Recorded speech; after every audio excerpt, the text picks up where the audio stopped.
Back around 1966, Chrysler did a market research study on performance cars and performance enthusiasts to try to figure out how to position themselves, in that market. Because up to that point, they had built some brutally good stuff, Max Wedges and race Hemis and all of that, but didn't have any street cred. So around 1966, they started looking at, well, how do we get the youth market involved, identify the real stuff. So they did this study, and they came up with a pyramid of influence. So at the top of the pyramid, you had the full-time professional racer, the people who just, this is it, this is what they did, they scienced everything out, they thought everything through, they made all of the magic happen. Then underneath that, you had the weekend racer, and and the weekend racer would, for expediency's sake, would follow pretty much what the professional did, because they just want to win, right? But they don't have the time to actually devote all of that resource, so they'll follow the professional. Then you've got the rung underneath that, you've got the weekend enthusiast, the hands-on car guy who, when he's off of work, he'll change a cam, do a carburetor, he'll do, he'll follow, but he's not really dedicated hardcore. And then at the bottom, the vast majority were people who just wanted to emulate those at the top. So the reason I say this is because one of the biggest things, one of the biggest fashion factors, right, that defines like the type of car that you have is its stance. And the stance has always come from what those upper levels. So people will do things to their car to make it look a certain way, but not have any idea why why this evolved. Today's cars, the import guys, they're big into stance, right? And to them, stance is screwing with the camber until the wheel is like laying like this. And that's because, road race cars, the type of car that they emulate, has that basic kind of stance, not to the extremes that they go to, but just a couple of degrees. And it's noticeable. So to emulate that, they go nuts. They just lay them in like this. I've seen some truly ridiculous things. And then you've got the faster drift cars have got a lot of that. And the reason being that works for them is because it doesn't take a lot of power. If the tire is laying out like this and you're only running on just a few inches of tread, it's easy to keep the wheels spinning and keep the car sideways. So at the grassroots level, these kids that don't know any better just say, well, this is the kind of car I'm going to emulate, and they have the wheels like this, so I'm going to make my wheels like this, and then it goes from there. Same thing happens in our universe of hot rodding.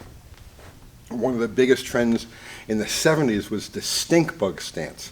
And that was where they jacked the back of the car way high and dropped the nose as far as it could go. The car would sit like this. And that's actually very counterproductive for performance. But the reason they did that was because the professionals at the top were, at the time, 1969, 1970, 71, the funny car had become the thing. And in 1970, beginning in 1970, funny cars went from being relatively level cars with big tires on the back to where they narrowed the chassis. They adopted a dragster-like chassis. It was very narrow, so they could put bigger tires on the back. And in order to clear those bigger tires, they mounted the bodies higher in the back, so it had that apparent stink bug stance. So every kid in the country that wanted to emulate what the professionals were doing would jack that car way the hell up and stick the biggest tires they could under the back of it. But the fact is, when the funny cars made that evolutionary step from the square cage to the funny car style chassis, they actually lowered the cars. The car itself, remember, the body is just sitting on top of it, but the car itself actually got lower. The oil pans went from like 6 inches off the ground to like 1.5 inches off the ground. But in the meantime, the body still went like this. So that worked for the race cars, because like I said, they dropped the center of gravity but mounted the body higher. But when you try to do that with a full-bodied street car, well, now it's completely counterproductive. It hurt the cars in a lot of ways. It hurt handling of the car because the front suspension wasn't supposed to be, it wasn't designed to operate at that angle. It killed weight transfer because, there was the back of it, unless you had a significant amount of horsepower and a significant amount of traction, you couldn't overcome that front down bias to get the weight to come up and transfer. So you put giant tires on these things and they wouldn't hook because there was no weight back there. and no hope of ever getting way back there. And then you get to the current fads in hot rodding, and this is why I bring this up, is the gasser thing, okay? So gasser, all of these cars that fall under the heading of gasser have a very high nose-up attitude, and they're squatted in the rear. You got this, the current trend right now is like the Carolina squat with the trucks, which is another thing entirely, right? But you have the gasser stance where the car is squatted in the back and it's up in the front. And the funny thing about that is that it really only applied to one type of car during one specific era, and it was due to a quirk of the way the class worked, and I'll explain that in a minute. But psychologically it works for us because, you see, the subconscious mind takes all of these different things and these sounds and these images and these lines and everything else, and it mutates them. And we see things subconsciously when we look at cars that have a certain look, a certain stance. For the gasser thing, it all has to do with, you know, if you ever watched like a cat that's going to attack, right? You know, right before it attacks, it squats down in the back, and as it's going to move, you know, it raises up its front paws, and it's got its mouth open, and its legs are like this, right? Well, that's the gasser look. So our subconscious mind says, oh, that looks mean, that looks like it's going to attack, right? That's where the popularity came from. The practicality of it is the gasser look came from the fact that gassers were, now we're talking about early 60s to middle 60s. Gassers were a cubic inch to weight class, and so the cars they were relatively heavy cars. They were in like the 3,000 to 3,500 pound range, generally, depending on the class. And the motors were small. They were all in the 300 cubic inch range. So in order to get the car to transfer weight, they had to pre-jack the weight into the chassis because the engine didn't have enough torque to actually pull the car up and drive it out. So they built that right into it. And that's where the gasser look came from. If you look at other similar cars from the era, like for instance, you look at the factory experimental classes. If you look at a factory experimental car, they sit pretty much dead level. You look at a B car, and they're going to be up a little bit in the front. You look at a C car, and they're like way up in the front because the smaller the engine, the less power it has to get the front end up and transfer the weight back.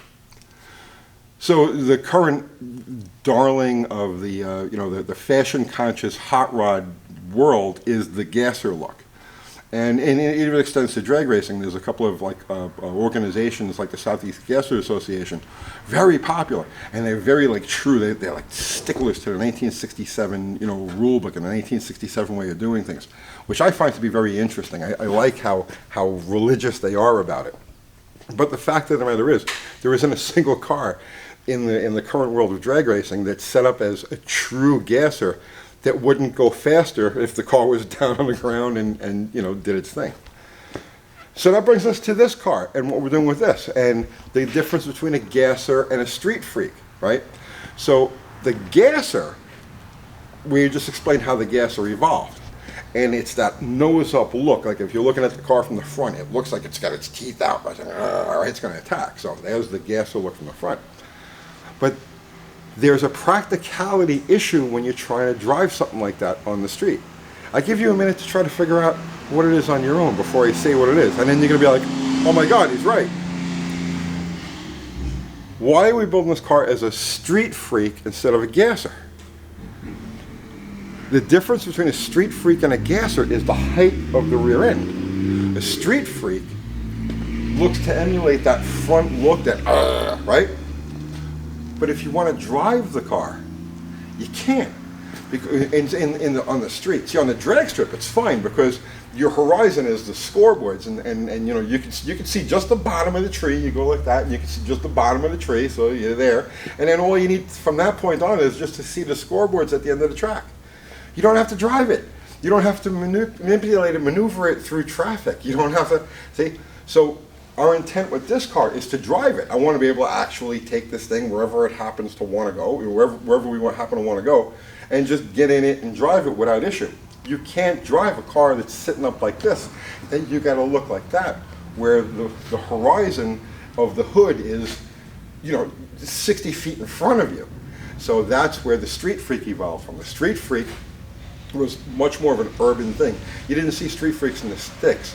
In the 70s, you saw street freaks like in New York City or Chicago or any place where you had a big population, where there was a lot of cruising going on, people going to different events and car shows and so on and so forth.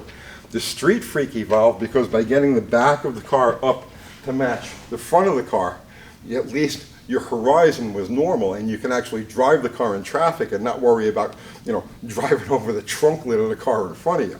So that's why this car here is going to have that level raised stance. It'll have that look from the front, and it'll have the practicality of a relatively level ride. So that's it. Just a quick history lesson on the ups and the downs and why stuff looks the way it does. Unless you're doing something specifically just for shock value like we're doing with this, do your homework. If you're building a car, do your homework and figure out why certain things were done to put the car in a certain position or a certain stance. One size doesn't fit all. So make sure that when you're building your own car, that look actually fits the purpose of the car, because ultimately, form should follow function. And to get maximum satisfaction, form should follow function, unless your specific purpose is just to be a freak. I'll see you tomorrow.